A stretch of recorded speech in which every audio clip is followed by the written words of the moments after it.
Good afternoon, everyone. We'd like to call this Orangeburg County Council meeting of October the 7th, 2019 to order. We're going to ask Councilman Ravenel to give us a moment of thanks before we proceed.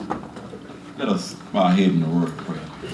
Father God, we want to thank you for allowing us to come together to help the benefits of this county. We pray that the decision that we make be in the best interest of the one that we serve. Father, don't forget about the people in the Bahamas who went through and having a difficult time. We ask that you bless them in a mighty way as well.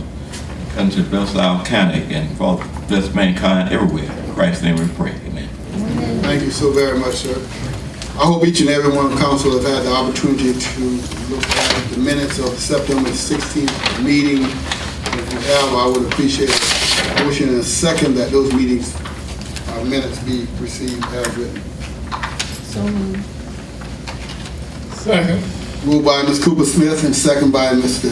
Owens that those minutes be received as written. All in favor, let it be known by saying aye. Aye. Any opposers? The ayes have it. The motion is carried.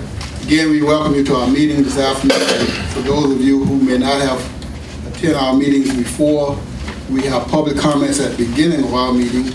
And what we do is we have it in two areas. We have public comments of agenda items. That means anything on the agenda, unless it has a public hearing at the point where we discuss it, you may come before and comment on that item. If it has a public hearing on it, then you will wait until then. And then we have public hearing of other matters, which when we close the agenda item public hearing, you will have the opportunity to bring any comments that you made before council at that time. So those are the two areas that we have it in. So the floor is now open for public comments of agenda items. Hearing none, we will close it and open it for public comments of other matters. Anything that anyone would like to bring before council, please state your name, the subject matter for the record of the clerk. My name is Isaac Freeman, and I live over on 455 Mingo Street. I want to try to get a commercial general over there in my area. You know, there's a lot of dilapidated houses, 4 or 5 of them directly in front of me. I want to get it rezoned as commercial business because, of course, you know, the South Carolina State College, they have the University Village over there. And I want to build some eateries over there. I want to get a culturally sound situation that would, when the students at both Claflin and State come here, they would have outlets. You know, get them exposed to different things, especially for those who are in the business sector at South Carolina and Claflin. And I just want to, you know, want to go ahead and try to get that. Because I know people are buying up property over in that area, in that immediate area. And since I got mine over there, I don't want to stay over there. I want to develop it. I want to put apartments. I want to put eateries over there. And you know, just expose the students, both Claflin and State, expose them to how the business sector work in Orangeburg and how we develop things. Right now, I'm currently talking with a lot of developers. You know, I'm going to either do that here or somewhere.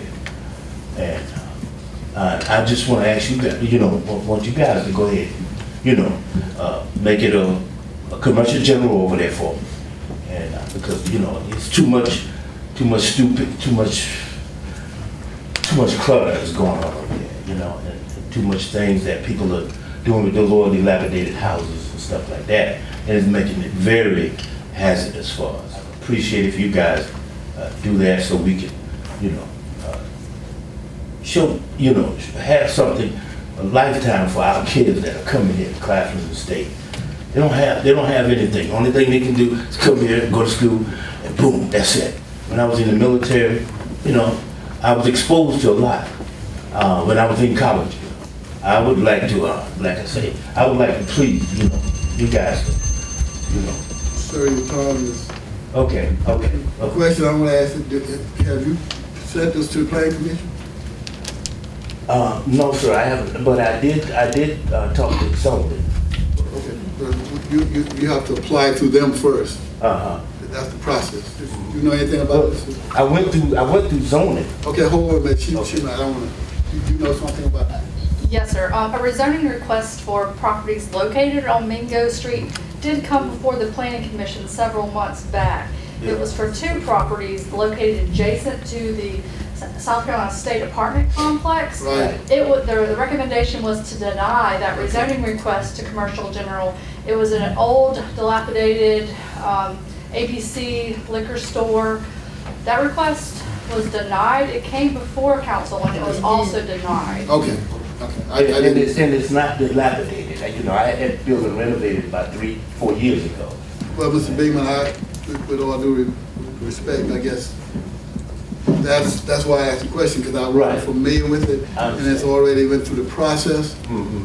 So, you know, we've already acted on it at this time, so it's a little premature, you know, and I'm not, Yeah. okay, so I don't know what else to tell you. Well, you know, I'm just thinking about those kids and all the kids that come. I was on campus that night when 3 guys got killed. I understand, I was sir. 16 years old. I didn't like that. I understand, I That put a understand. bad thing in my mouth. Yes, sir. And Well, we've already acted on that and at this point, and at this, right now, I don't have an answer for you otherwise. Well, can I say one thing though? You know that zoning don't have any kind of legal right when it comes to land and land ownership. Well, You know, zoning, no the county. we give you time to comment, Okay, thank so you. we don't get into a Thank you. conversation. Thanks, sir. Right. Yes, sir. Yes, sir. My name is DeJuan Smith. I works with Eckers Connect here in Orangeburg with the WIA program. The WIA program basically is for adult and dislocated workers, youth from age 16 to 24, where we try to give them occupational skills training, work experience, on-the-job training, help them to obtain their GED and diploma. We have been very successful here in Orangeburg County. At this present time, we have over 30 participants that is at OC Tech doing their LPN nursing, in which we pay for. Notice what I'm saying, what we pay for. The program itself, they're allowed up to $10,000 for the entire program. And it's money that they do not have to pay back. We help them with their books, we pay their tuition. We also have other trainings such as CDL license training, welding training, patient care technician, pharmacy training. And the only thing we're just trying to put it out there to the citizens here in Orangeburg County is to come by to SC Works and speak with us so we can help you. We can help you get the training. Don't worry about the money. Just come and see us and give us an opportunity, give you an opportunity to be successful in the program. Like I said, this is monies that you don't have to pay back. So the only thing we're asking is for you just to come by, see us, and give us an opportunity to help further your education. If you need any flyers, we will be right here to give you flyers. And this is real. This is real things, which is under the Lower Savannah Council of Government, which many of y'all are very familiar with. It goes through them. So the program is very successful. And we have Allendale County, Aiken County, Bamberg County, Baltimore County, Calhoun County, and Orangeburg County. And those are the counties that we're working in.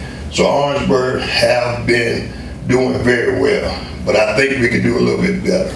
So if you know anybody who want better in life, who want an opportunity at a good training, tell them to come and see us at SC Works right there on 1804 Joe Jefferson Highway. Thank you for your time. Thank you, sir. Mrs. Lord. Is that the unemployment office that's 1804 Georgia? No longer called unemployment, it's the employment office. Okay. We're not gonna be looking at it as unemployment, it's employment office. That's There you correct. go. I So like that is the place? That is the place. Okay. DeJuan Smith, DeJuan Smith. yes. Thank you, Mr. Smith. Just wait. Name and All right, my name is Reverend Arnold Ray. I'm a voice for the John W. Stroman Senior Citizen Center and the concerned citizens of Edisto Drive. This morning I woke up to deal with and see Orangeburg County in its most economically depressed situation historically in my lifetime. It would be my hope that the county council, men and women, would be trying to secure and attract businesses and jobs to remedy this situation of their constituents. But here we find ourselves in October of 2019, Ms. Dolores Frazier having nothing better to do in District 6 but to try to remove Mr. John W. Stroman's name off of county building. This building was dedicated by County Councilman Clyde Livingston. Has she no greater purpose in life? Do you know how hard it is for anyone to have a building named after them and what they must have done or continue to do? In the spring of 2018, the sign was finally attached to recognize the structure after meeting with Harold Young, Councilwoman Ray Wanamaker-Sabelis, Dolores Frazier, and myself. And still, after her election, she continues to try to bully and force her way on the people of the Edisto Drive community. We have no rights or use of the community center. Summer feeding programs no longer exist. No after-school tutorial programs. The citizens are denied entry to use the computers which were put there by County Councilman Clyde Livingston. All of these things were done under Mr. John W. Stroman's leadership. So my question, Dolores, what has John W. Stroman done to you to dishonor this county, this city, this community, or this state that you are campaigning to have his name removed? Can you respond to that question? No comment. Thank you, Mr. Don't Ray. have one. Any other? If not, we'll close the, You got 1 minute. oh, Mr. one Chairman. more. Yes, sir. Good afternoon. Good afternoon. My name is James Wren Sharperson, and I own a business here in Orangeburg. And I just wanted to speak on, I guess it was supposed to be the third reading of this ordinance. I created a little pamphlet just so I can read through it right quickly because it was just a lot of information and I thought all of it was important. Preemption of state and local laws. A doctrine based on supremacy clause in the United States Constitution that holds that certain matters are of such national character that federal laws preempt and take precedence over state laws. As such, a state may not pass a law inconsistent with the federal law. A doctrine of state law that holds that a state law displaces a local law or regulation that is in the same field and is in conflict or inconsistent with the state law. For example, if a state legislature enacts gun control legislation, it is the intent of the legislation is to occupy the field of gun control, then a municipality is preempted from enacting its own gun control ordinance. 9/22/19, there was an article in TND where it's been quoted by the attorney for the council that the sheriff's office has requested changes to a previous ordinance. The attorney said, I've written them and they've been reviewed by the sheriff's office, and as far as I know, this is exactly the way they want it to be stated, according to the attorney. We wanted to take out the limitation that was in the original, which was it only applied to commercial establishments licensed to sell alcohol beverages for on-premise consumption. The title said that it's a small step toward what the sheriff's office wanted. Well, it turns out that 17 states have laws that preclude the existence of any dry counties whatsoever. And South Carolina just happens to be one of them. South Carolina law vests control of alcoholic beverages exclusively in the power of the state, although counties are permitted to restrict the hours of operation of locations that sell alcohol. So when that original ordinance was created, which I think was borrowed from maybe Charleston County, it addressed places that were licensed to sell liquor, and according to the law in South Carolina, a municipality or county can limit the hours of operation if it's more restrictive than what is already on the books. So South Carolina does not allow a retail sale of alcohol for off-premises consumption on Sundays. So Title 61, Alcohol and Alcohol Beverages, Section 61-2-8, exclusive authority to regulate construction. The state, through the department, is the sole and exclusive authority empowered to regulate the operation of all locations authorized to sell beer, wine, and alcoholic liquors. Is authorized to establish conditions or restrictions which the department considers necessary before issuing or renewing a license or permit. And the state occupies the entire field of beer, wine, and liquor regulation except as it relates to hours of operation which are more restrictive than those set forth in the title. Mr. Sharp, Yes. I give you extra time to finish up what you had. Okay, so, you know, we have a time frame on it. I guess you have a legal situation here, and you have to do something different. I have to yield to. Mr. Chairman, I think he misunderstood a public comment. I think he's in reference to the ordinance that we're gonna have a public hearing on. So you got time when you get to that. Remember when I said earlier that if there was a public hearing on an item, wait until you get to that item? Yes, I just wasn't sure, and when no one got it, I just didn't want to Okay. take a chance. You want to make sure you had time to comment? Yes, sir. All right, so that's number 4 on there. So when you get there, you can finish. Yes, sir. Thank you. Okay? Yes, sir. Any other public comments before I close that portion? Hearing now, we'll close the public comment portion. We'll go into our regular agenda. And first item is a presentation from the Board of Education Director, Ms. Small. I'm gonna do my demonstration from back here because we need a plug, so, and I figure everybody can look over. And I'll be here after the meeting, so if anybody would like to come by and do a demo, you can feel free to do so. I'm just gonna walk you through the steps and want to give you a couple of housekeeping items before I get into that. Come November the 5th, we have election for towns. If you stay in the town limit, you can vote on November the 5th. So make sure you go out and vote, and that'll be in your town. Okay, we have 3 elections next year. We have the election for presidential primary, which is in February, February 28th. We have the June primaries. We also have the general election in November. So make sure you go out and vote. And for every election, you must be registered 30 days prior to the election. 30 days prior to the election, you must be registered to vote.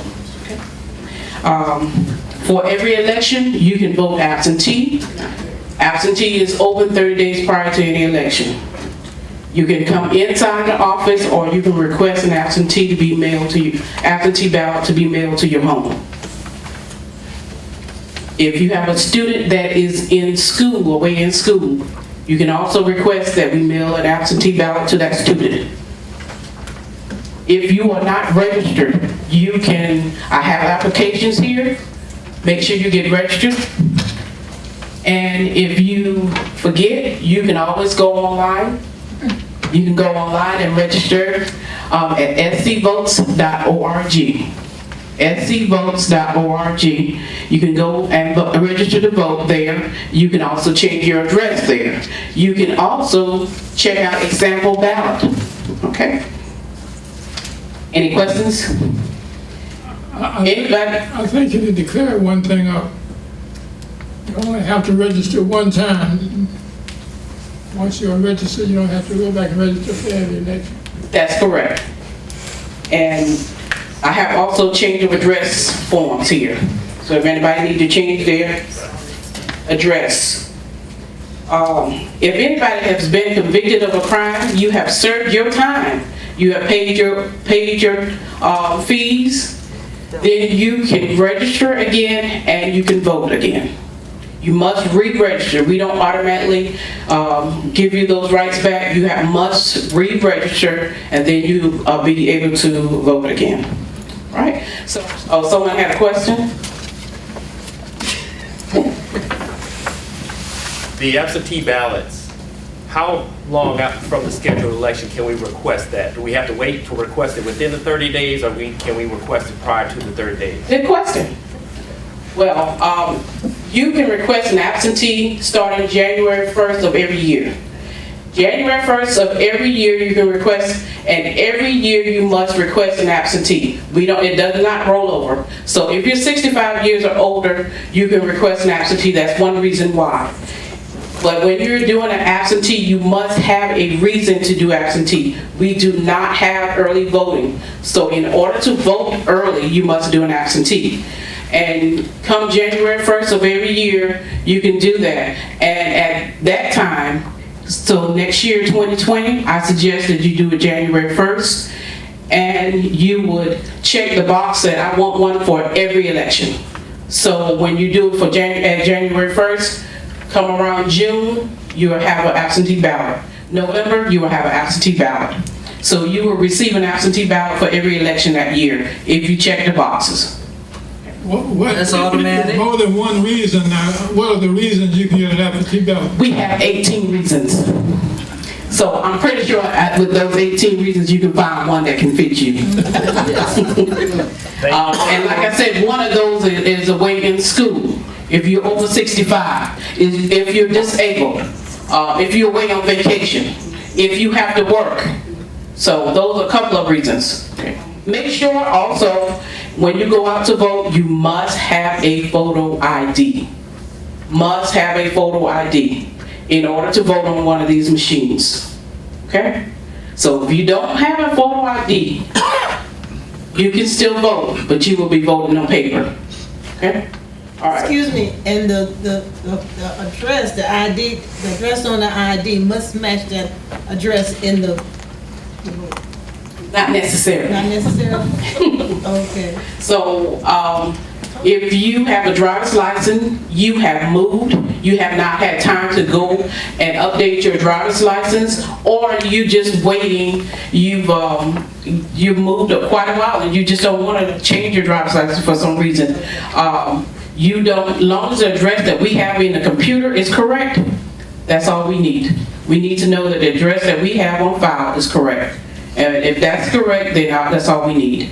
But you don't have to be living at that address that's in the file. I would hope you live in there because that's the address that we have for you. That was my question. That was my intended question. Not everybody's address is matched in their driver's license. And if you use a passport doesn't have a have an address on it. If you use our voter registration card with just a picture on it, it does not have an address. So some IDs do not have an address on it. Because there are other reasons. If somebody is at the polling place persisting on voting and they're not a registered voter, we're not going to get in an argument with them. We're going to let them vote. But if they're not a registered voter, we cannot count that ballot. Yes, ma'am. I see we noticed you made mention about we can request an absentee ballot in the first of the year. How far out will that person actually get that absentee ballot? Is it per election, like so much time before? They will get the ballots once we receive the ballots in the office, and there's usually 30 days prior to the election. Okay, understood. I want to ask something about the felons, because doing a lot of voter registrations that I've had, quite a few of the people have said, oh, I'm a felon, and I will not fill out the form. So the laws have now changed, whereas anybody who has a felon can just register now to vote? If they completed their sentence, completed probation and all of that. So they gotta have probation finished also? Correct. All right, when you come to the polling place, you will still check in like always. Then we will give you a blank paper. It looks like this. You will take this paper and you will feed it into the machine here. And if you see on the machine, it's just a blank, it's just a screen that shows how the machine looks. You will insert this, just like that. And once you insert it into the machine, your ballot will come up. You will go through and mark your ballot as you choose. Once you've completed marking your ballot, then at the very end, it will ask you to review. that is very important, because if you do not review and you print that ballot, then once you look at the ballot, it's already too late. Because you must review your choices before printing them. So once you've reviewed your screen, you will print your ballot, and then from there, you're gonna go over to the machine and scan it in. So this machine here also, you can zoom in to make your, if you have trouble reading or seeing the screen, you can make it larger. You can also change the contrast. And the voter themselves can do those things. And when you get to the end, the paper is gonna print out. It's gonna print your ballot, print your information on here. You're gonna take this to this machine. You're gonna scan it in like that. This is a little different from what we used to do last year and the last election. Yes. Can we get a machine to give people practice on? You can practice tonight, and you can come by our office any day, Monday through Friday, 8:30 to 5. We have a demo set up there. So anybody that want to come by, you can come by. Thank you, Ms. Smalls. You're welcome. Thank you. Anything else? That's it? That's it. Appreciate you. Appreciate all your time. Next item on the agenda is ordinance and resolutions, and item 1, 2 through 4, the third reading and public hearing. Items 2 and 3 is exactly the same, except for one is OS and the other is OC. So we're going to take 2 and 3 together, but the others we'll take singly. So the first item on the agenda is an ordinance to amend the text of the Orangeburg County zoning ordinance article regarding Article 2 district regulations, Section 2.3, Table 1, accessory dwelling units, Article 3, conditional use regulations, Section 3.22, accessory dwelling units, and Article 10, definitions. I'm going to ask whoever's supposed to give a summary on this, whether it's the administrator or the attorney, whoever. Yes, sir, Mr. Chairman. This is an amendment to the ordinance to provide additional allowances of accessory dwellings and units and alternative housing choices to individuals on their particular pieces of property. This is something after seeing multiple zoning requests come in for additional accessory units. The Planning Commission felt like it would be in the best interest of the citizens to allow additional accessory dwelling units on the property, and this is an ordinance to do just that. Thank you, Mr. Administrator. The floor is now open for public hearing on this item. Public hearing. Anyone have anything that they would like to comment on this ordinance? Hearing none, we will close public hearing on this ordinance and ask for a motion and a second for third reading, please. Mr. Chairman, I move we have third reading on this ordinance. Moved by Mr. Willie D. Owens and second by Mr. Johnny Ravenel for third and final reading on this ordinance. All in favor, please signify by saying aye. Aye. Any opposers? The ayes have it, and the motion is carried. Item 2 is an ordinance authorizing pursuant to Title 12, Chapter 44 of the Code of Laws of South Carolina, as amended, the execution and delivery of a fee in lieu of the ad valorem taxes agreement by and between Orangeburg County and Project OS as sponsor and one or more sponsor affiliates to provide for a fee in lieu of ad valorem taxes incentive and certain special source revenue credits for the benefit of a project in the county.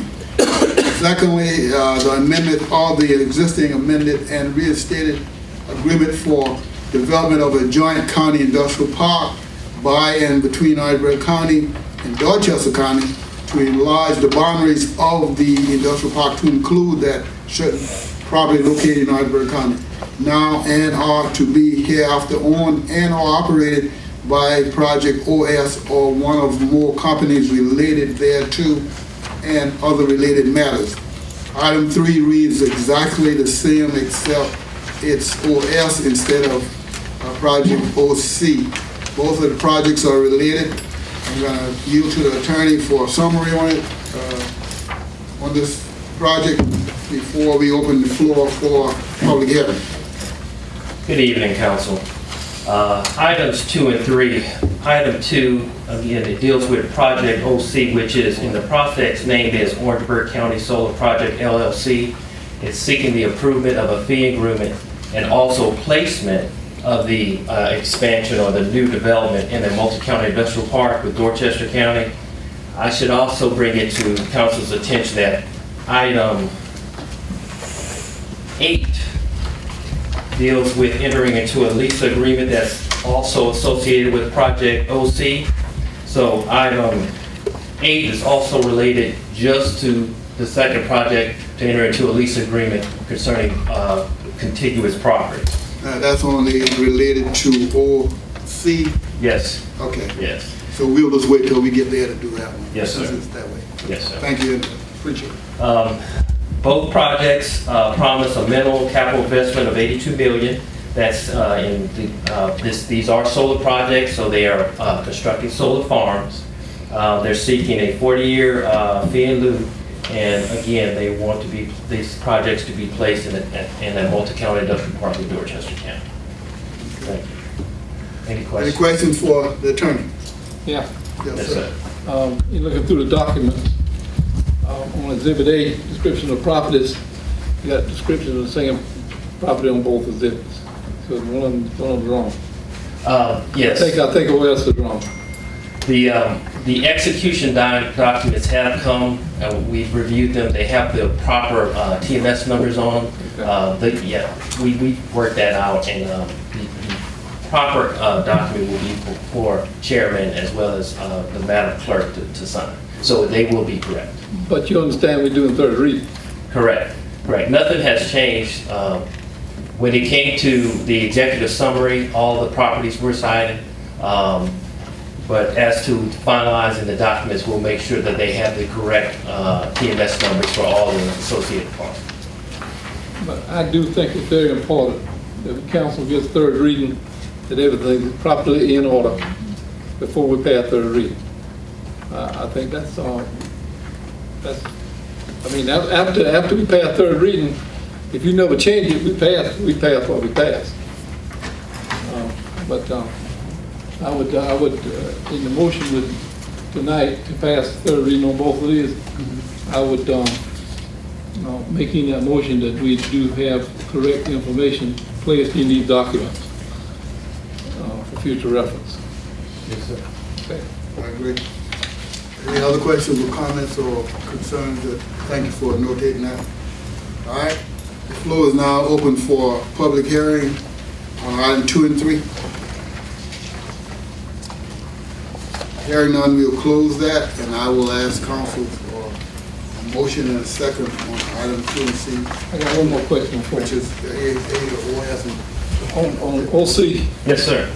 which is part of which the county has some dealings with, is everything in order on that? I think it's OC.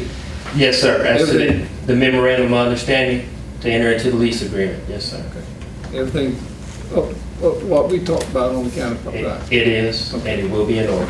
Okay, I so move to this motion with the previous statement I made of making sure that correct documents are placed within the document. Moved by Mr. Wimley, second by Ms. Frazier, that we pass item 2 and 3 with the notation of making sure that all items that come before us for third reading have everything exactly in order. All right, all in favor? Let me know by saying aye. Aye. Opposed? Ayes have it, and the motion is carried. Thank you so very much.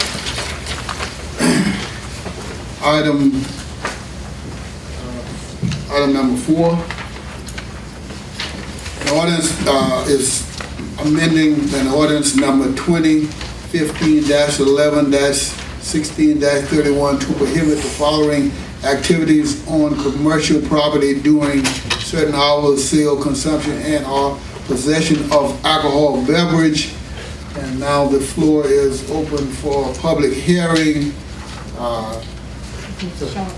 Sharperson, you may come back and complete what you were trying to say. We got the first part of it, you know, to go back through all of it, just make your completion, please, sir. Yes, sir. Chapter 2, General Provisions, Section 61-2-80, exclusive authority to regulate.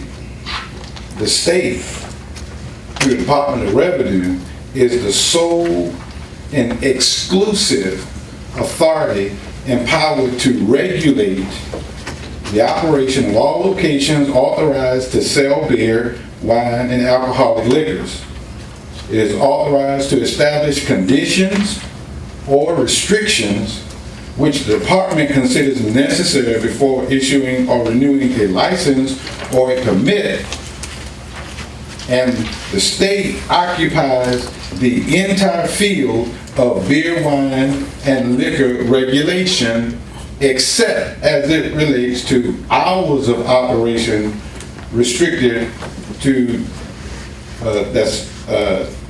hours of operation that's more restricted than the ones that are already set forth in the statute, which simply means that a municipality cannot enact an ordinance in regards to liquor regulation, or anything of that sort, because the state, according to the law of South Carolina, occupies it and is sole and exclusive in their authority.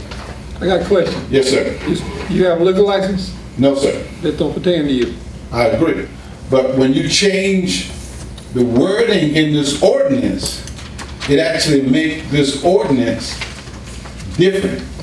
It makes it unenforceable, because then that puts you in the position of regulating alcohol, who has it, when they can have it, how, whatever. And the law basically precludes you from being able to do that. Nobody but, the state of South Carolina has that, the authority to do that. So yes, sir. Are you here because we have gone beyond our authority to regulate alcohol? Yes. When you change the wording in that ordinance, or if you change it, I should say, because this is the third reading, if you change the wording in the ordinance, you effectively make the ordinance unconstitutional, because that makes you, or puts you in a position of regulating alcohol.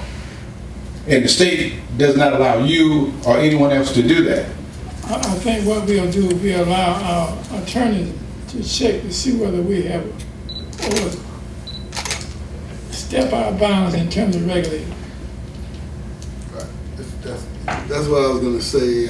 Since you're providing information to the general public has not made that audience. It has come from this council, so I allow this council opportunity to check to see if we have overstepped the audience. Yes, sir. You understand me? Oh, yes, sir. Okay. Mr. Chair. Mr. Attorney. Direct down our attorneys. Well, hold on. If we would yield to the attorney, she can. Right. Will you yield? Okay. Yes, sir. No, we should let him go ahead on all that. Just yield to the attorney to allow her to check that for us, please. I just wanted to know one thing. Are we breaking the law? Say that's not. First, I'm trying to figure out what the speaker is saying, because he has admitted that local government has the right to regulate hours for establishments that sell liquor. So what part is unconstitutional of the ordinance? In the ordinance that you previously passed, that you are amending, you're basically changing it to include the possession of alcohol and the consumption of alcohol, whether they sell liquor or not. And the law is specific in regards to that subject, that you can only regulate the time if you're making it more restrictive to facilities that are licensed to sell liquor. The law says that. So you can't then reduce it to just everybody. You can restrict the time for locations that have a license to sell liquor, and that's how the original ordinance was worded, and it was legal.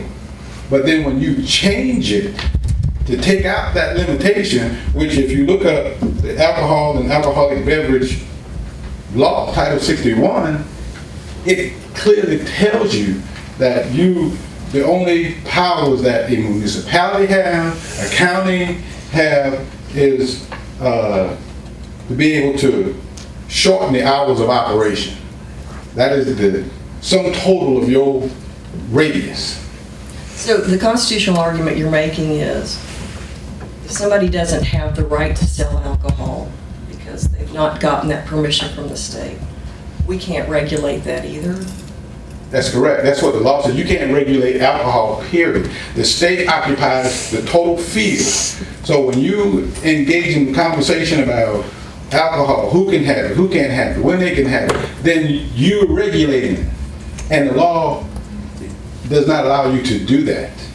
So when you change the wording in this ordinance, then you actually change the ordinance. It's like, changing when a caterpillar turned into a butterfly, then you change the DNA, then that caterpillar turned into a dragon. That's basically what you're doing. You're creating a dragon, and that's not what you intend to do, but that's what you're doing. Because you don't have the authority, the jurisdiction to do that. And the law clearly says that. So by changing those words, you make this ordinance unconstitutional as it relates to the state law. And it's clear on it. Here's my opinion, and it has not changed, is that local governments may regulate the hours of operation of essentially any business, but definitely when it comes to alcohol, that's already been determined. You're making a very interesting constitutional argument. I happen to be sort of constitutional law aficionado. And constitutional law is very creative.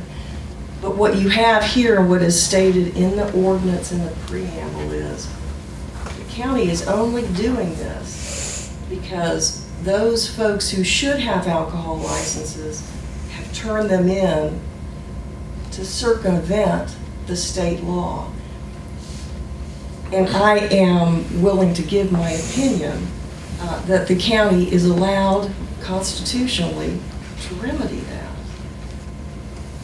And I do not believe there are any cases on this point, which is somebody turning in their liquor license so they can avoid being regulated.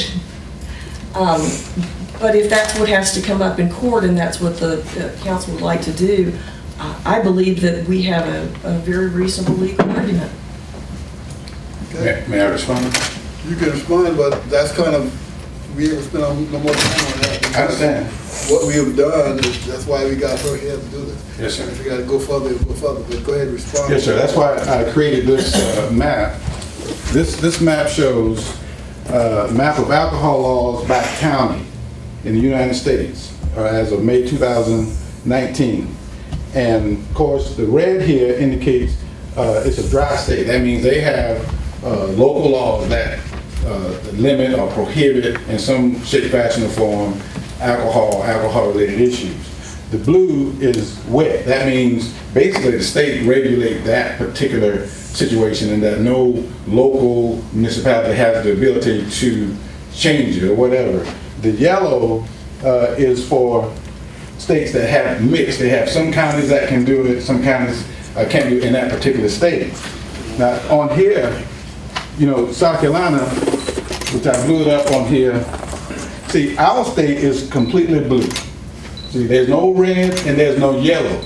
And the reason for that is the state is the sole and exclusive authority and it is empowered to regulate the operation of all locations and issues as it relates to alcohol. So basically what you're saying is that the law enforcement and the county attorney is basically more gifted and talented than every other person in the same capacity in all of these counties in the state of South Carolina. Because in this state, there is no other group or organization that has the power to regulate alcohol but the Department of Revenue.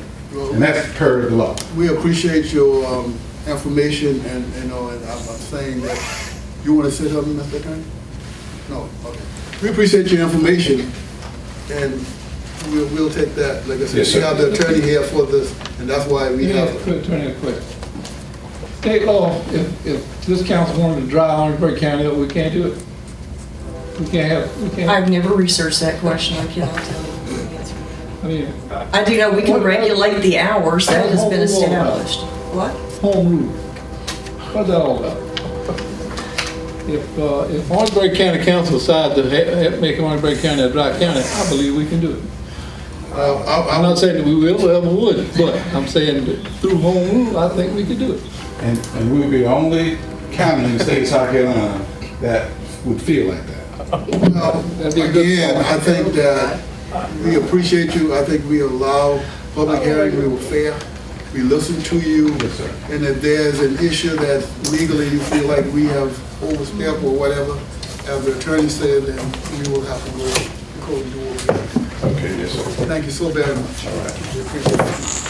I'm Gareth Beanball, and I've seen y'all before, and I live in Fox River, that standing over there. And he had to address the problem that I'm worried about, is all the noise and gunfires.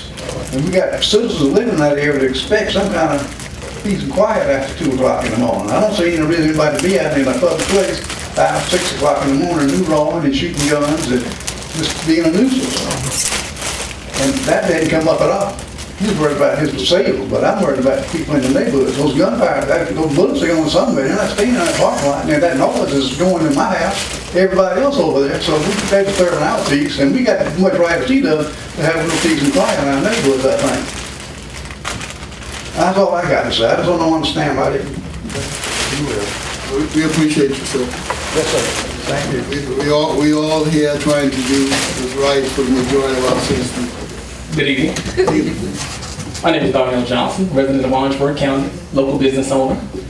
Also have some political interest here in Orangeburg County, as well as a private investor as well.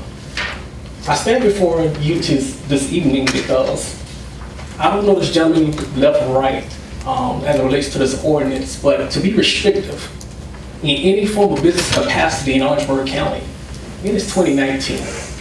The key questions I think you should ask yourself: is this a legitimate operating business? That should be the first question that's asked. The next question is the citizen who has been identified as a business owner is actually paying taxes in this county? One thing I know for a fact in Orangeburg County, we have a issue with the high tax here in Orangeburg County. What we're doing is creating a wall and a barrier for folks to do business here in Orangeburg County. What this ordinance does, it not only bullies a business owner, it just separates him from the fact of day and night. Can you imagine walking into another local establishment during the course of a day and telling them, hey, you need to shut down at 2 o'clock p.m. in the afternoon? They will line this whole front with all of the attorneys. But what I'm getting at is the fact that we want to make Orangeburg County a place for all businesses, not just some. And yes, I'm 35 years old. I'll celebrate my 36th birthday, next month. It has often been said, we got 50% of folks who goes to church, and we got the other 50% that are drunks. It is what it is. So at the end of the day, we respect that 50% that goes to church. We ask that we respect those who actually stand before you and go out and have a good time after hours. Orangeburg County, as the council member, Mr. Wimberly mentioned, if you had authority to make this a dry county, you believe that the county council does. Even that capacity, why would you? Because it only sounds like you're bullying businesses. And from one businessman, from myself to you, can you imagine if the county had authority to actually regulate your business? Because I would appreciate if the county regulated my business. So at the end of the day, again, I stand in support of the young man who wished to actually, continue his business operations. And to use the sheriff's office as a pawn, that is completely unacceptable because that's not effective community-oriented policing. They should be willing to sit down with this young man to create a security plan. That could be an option for this entire county council versus making a law, rule, or guideline to restrict his operation of his business. If that means putting deputies in his parking lot for private detail, it is what it is. That is our option. But instead, we have not heard this yet today, but only heard that the sheriff's office recommended this and the sheriff's office recommended that, but we still not have any solutions, but yet we stand here again in 2019, almost into 2020, talking about regulating the business and the power that we have. So either Orangeburg County is here to do business or they aren't. But if you're not, that means I'm going to pull out of town also. And I also have some other folks who's willing to pull out as well. Thank you. Thank you, Mr. Johnson. Anyone else? Yes, sir. Good afternoon, council members and audience, and listening to the ins and outs. And I'm very happy, first, Orangeburg County, the railroad building in the Samaritan House. Orangeburg is on, forgive me, I'm Stephen Clark, entrepreneur, Yellowbone Lawn Care and Brush, Hauser Clark and Stevens, an associate business image consultant. Orangeburg is on the come up. I'm so proud. I'm a native of here, born and raised.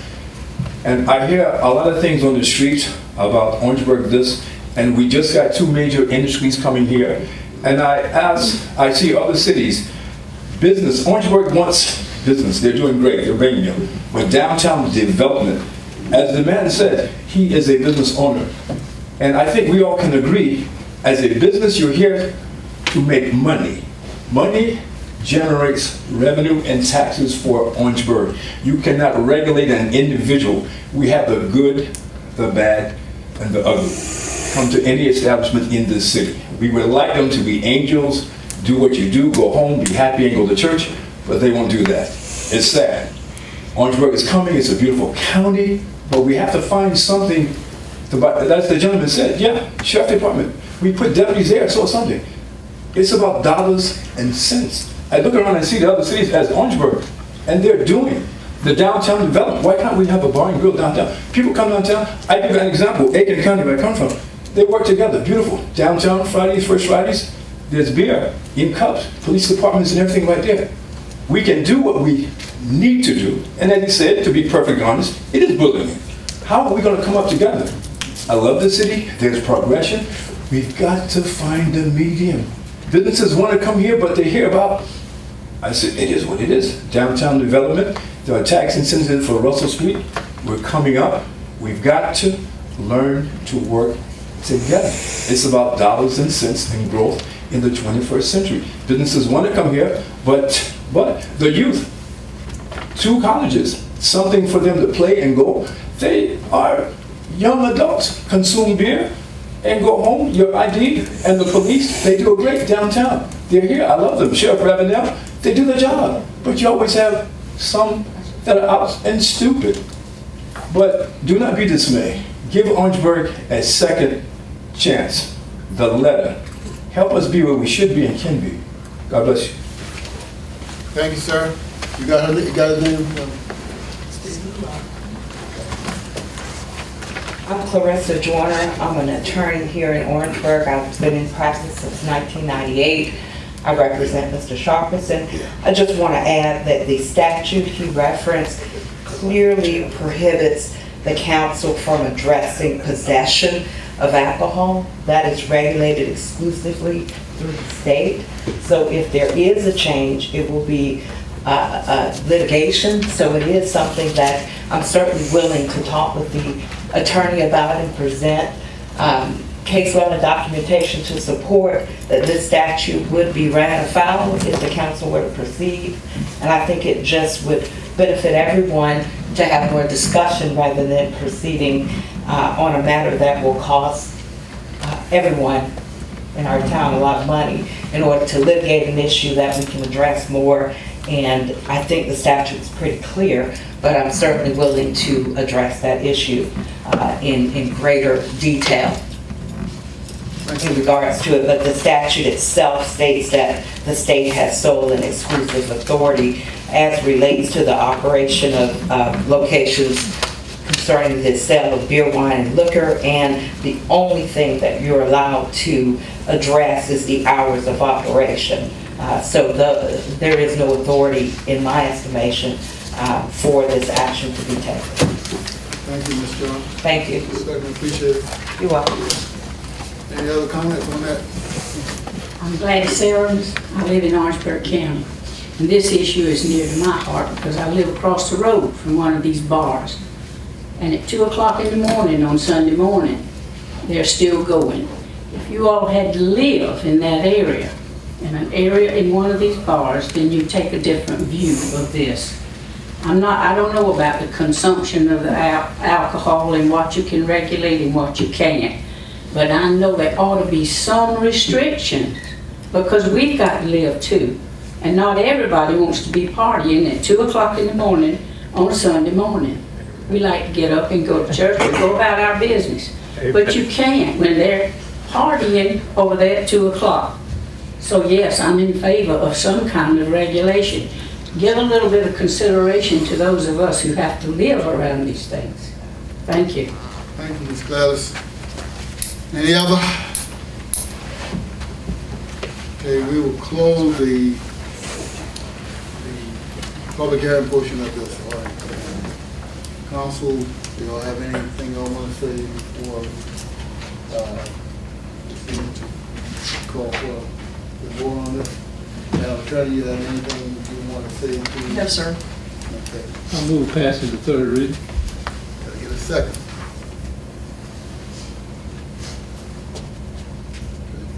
No second? Second. All right, moved by Mr. Wimley, second by Mr. Orange, the third reading.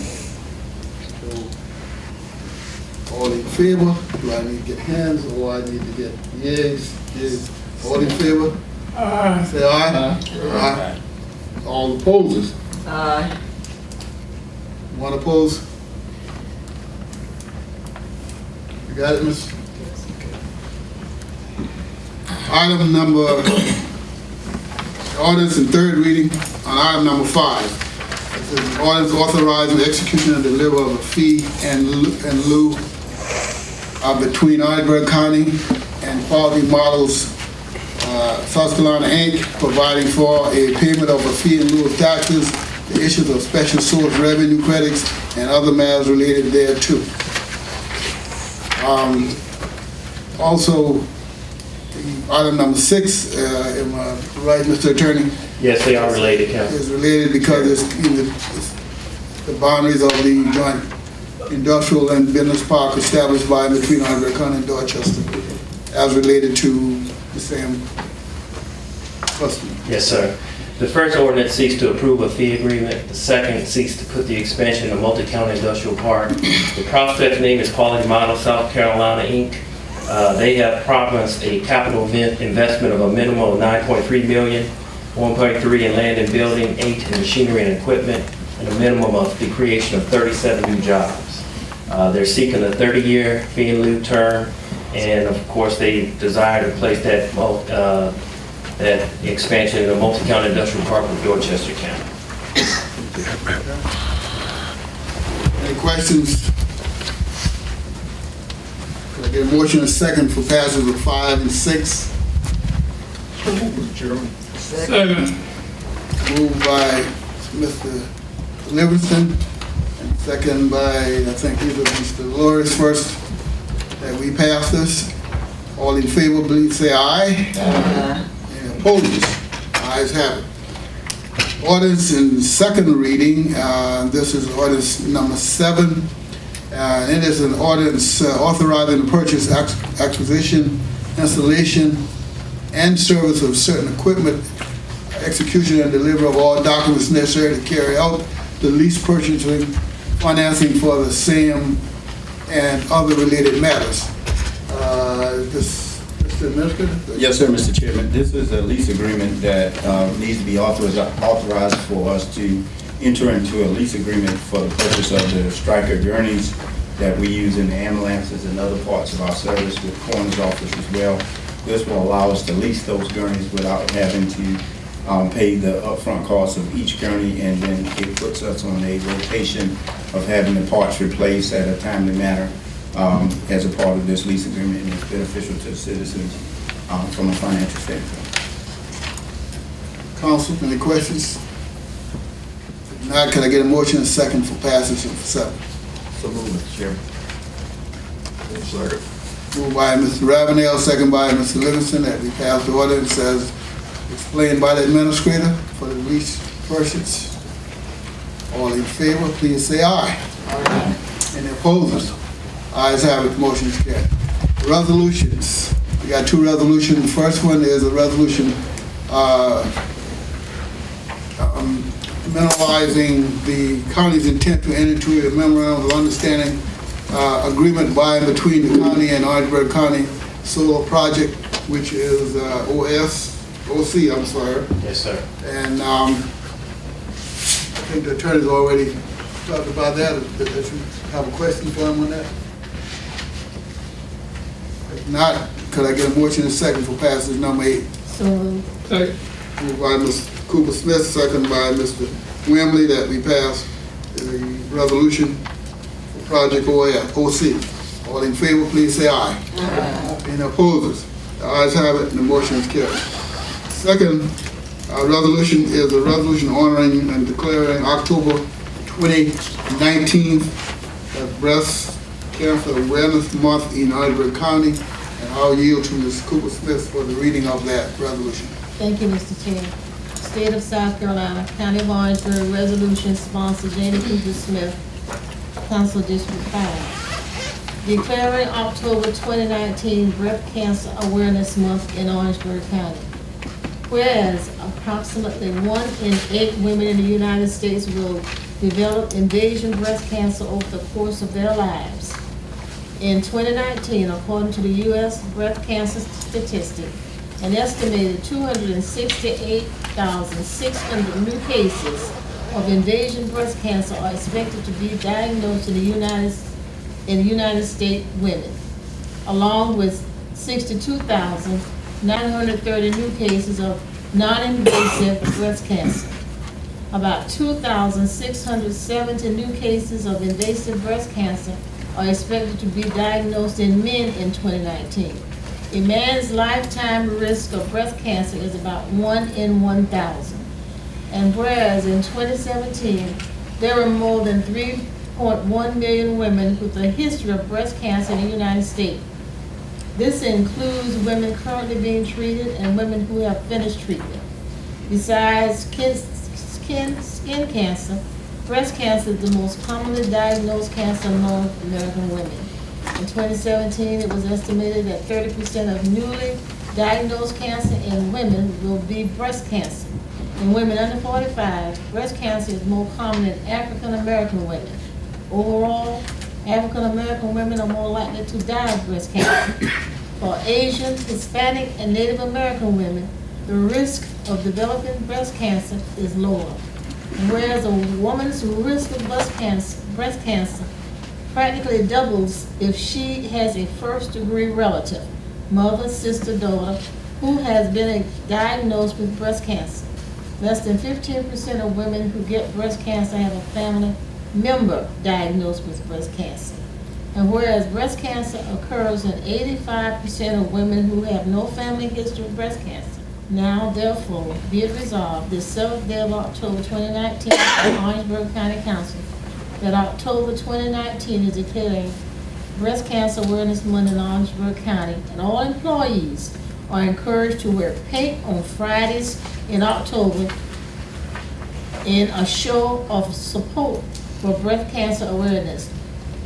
Be it further resolved, this 7th day of October 2019, that a copy of this resolution shall be spread across the permanent written records of Orangeburg County. Attest, Connie Tate, Orangeburg County Council, Chairman Johnny Wright, Councilwoman Cooper Smith. Thank you, Ms. Smith, for reading that. Could I get a motion, and do you want to make a motion on that? And get a second? I make a motion that the resolution be passed. Second, Mr. Chairman. Moved by Ms. Cooper Smith and second by Mr. Willie B. Owens that we pass the resolution, which is item 9, on Breast Cancer Awareness Month. All in favor of it, please say aye. Aye. Any opposers to it? The ayes have it, and the motion is carried. Official action, item 10 and 11. Item 10 is approval of a grant award broadband, and I'll yield to the administrator to elaborate a little bit on that one, please. Yes, sir, Mr. Chairman. Orangeburg County, as you know, has embarked in the broadband and has their own broadband company that we have used to bring the information highway to the rural areas of Orangeburg County.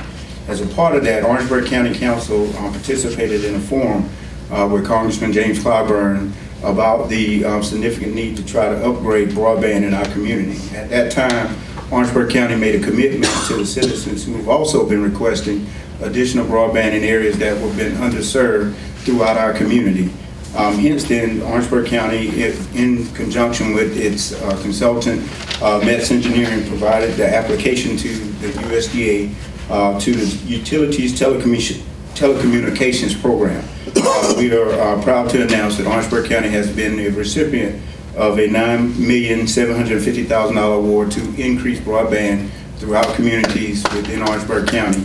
And we will continue our support and our fight to try to get adequately served broadband to all parts of the rural communities of Orangeburg County. This is just a step. It's not the final step, but it's another big jump in what we're trying to accomplish as a community. Going forward, broadband is just as important as water and sewer, as any other utility that we have in our communities as we speak. Educational platforms, health platforms, and other forms now, and any type of service delivery are delivered through the spectrum of broadband. That makes it just as important as any other thing that we have in our community. Those communities without a footprint of rural broadband will be left behind. And it's a testament to the fortitude of this county council that they saw fit to be one of the first counties in the state of South Carolina to embark on broadband as a county. When we took upon the first grant, we were able to move that forward, and this is just another step in the right direction.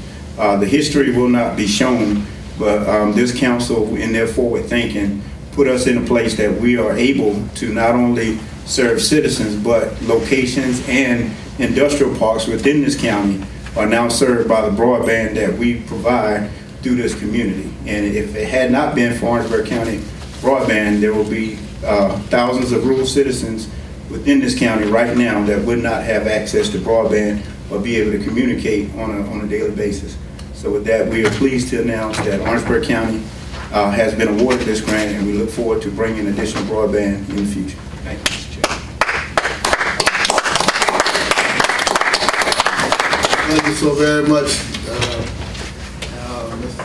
Administrator, and thank you to all of the staff, Mr. Metz for his due diligence.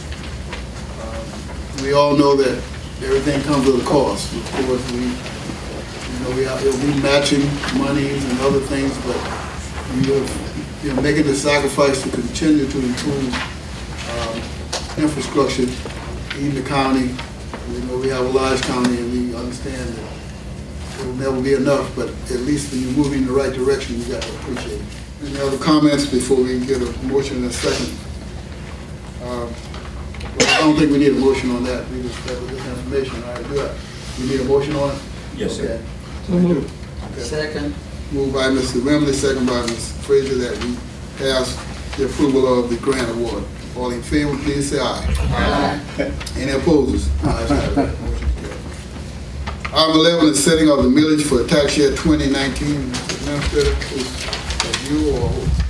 Yes, sir, Mr. Chairman. As this time of year, every time in October, we have to set the millage rates for the particular county, and we will go through fund by fund. As part of the millage rates for the 2019 tax year, we would have, the general fund would be one net change, capital improvement, one net change, debt service, one net change, solid waste, no change, special education, no change, fire district, no change, and New Brooklyn, Empire Estates, Brookdale Lighting, Whitaker Lighting, Creekmore Lighting, and Foxconn Lighting, all no change from the previous tax year. Update from the Administrative Council. Anybody have any questions for the Administrator? Hearing none, could I get a motion and a second that we approve the setting of the millage as explained by the Administrator? So moved. Second. Moved by Ms. Cooper Smith, second by Mr. Lois Frazier, that we pass setting of the millage for 2019 as explained by the Administrator. All in favor, please say aye. Aye. Any opposers to that? The ayes have it. The motion is carried. Item 12, the fiscal year carried forward. Yes, sir, Mr. Chairman. The fiscal year carried forwards are provided in the fiscal year to give continuity to projects within the council districts that have not been completed yet. And we're requesting that the project account 001-0500-485-6051 project materials and supplies be carried forward in the amount of $566,535 to continue projects that already have been started that will cross fiscal year. You've heard the explanation. Can I get a motion and second to pass? So moved, Mr. Chair. Second, Mr. Chairman. Moved by Mr. Ravenel, second by Mr. Owens, that we approve the carry forward as explained by the Administrator. All in favor, say aye. Aye. Any opposers? Ayes have it. Motion is carried. Procurement, item number 8, courthouse renovation, asbestos remediation. Yes, sir, Mr. Chairman. As Orangeburg County has been embarking on updating and keeping present a lot of the buildings and places that you as citizens use. As a part of the renovations that we are ongoing, there will be several renovations done to the courthouse, and a part of that is a compliance center review for renovations and asbestos remediation. As a part of that project, we had sought as a part of the overall contract, the price came in at $175,000. We had the ability to pull that out to do a local solicitation, and by a local solicitation, we were able to cut the cost by $25,000 as a savings to the citizens in the county. And we are asking your approval to move forward with the compliance center for any amount of $150,000 to do this work as a part of the renovations on the courthouse. And this is something that we already had in the budget. Yes, sir. Any other questions? Motion is second to pass. Mr. Chairman, I move. Moved by Mr. Owens, second by Mr. Livingston, that we approve the $150,000 as explained by the Administrator for courthouse renovation. All in favor, please say aye. Aye. And opposers? Ayes have it. Motion is carried. Next is an update from the Public Works Committee meeting that met today at 4 and our year to its chairperson, Mr. Johnny Ravenel. Chairman and Council, we had 3 items on the agenda this afternoon. We had maintenance on Marion Street in Utahville, discussion about the driveway installation procedures, and also a presentation by Mr. Richard Stromer. We have no solid decision that we came to, so we decided to carry on forward. Carry all 3 on forward. Thank you, sir. Appreciate that. Next item is a vote for executive session to the discussion of the 2019 millage and also discussion of the broadband project. All of this falls under the Freedom of Information Act exemption, SC Code Section 30-4-70. Can I get a motion and a second to go into executive session for those items? Mr. Chairman, I move we vote for executive session. Second, you gonna second it? Second. Moved by Mr. Owens and second by Ms. Smith that we go in executive session for the items that were mentioned. All in favor say aye. Aye. Any opposers? Ayes have it, the motion is carried. Before adjournment, any council persons have any comments? Hearing none, the motion is second to adjourn. Second. Moved by Mr. Vinley, second by Mr. Owens, that we adjourn. Thank you all so very much for your patience in attending our meeting.